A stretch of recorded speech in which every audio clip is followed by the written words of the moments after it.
This case is currently in adult criminal court. However, it may not stay there. First at 9's Max Cotton explains how the case could end up in juvenile court and what that means for the defendant.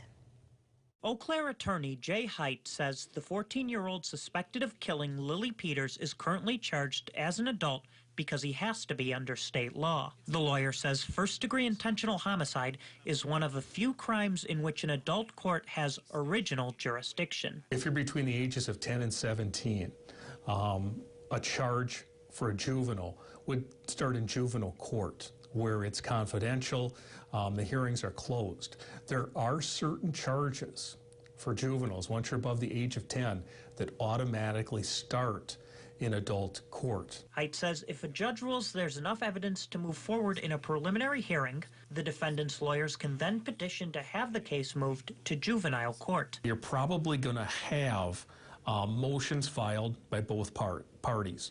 You'll have the defendant's attorney file motions to get him back to juvenile court.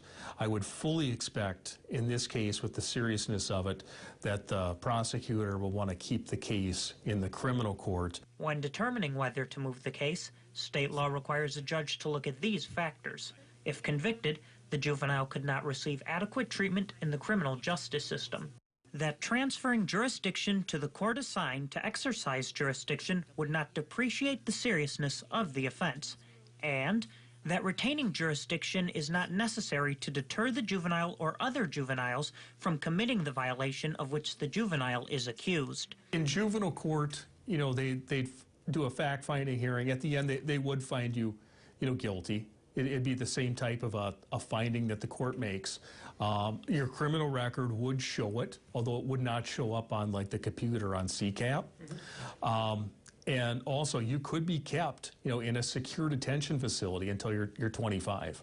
Juvenile court is closed to the public. A judge, not a jury, makes the final determination in juvenile court. In Eau Claire, Max Cotton, First News at 9.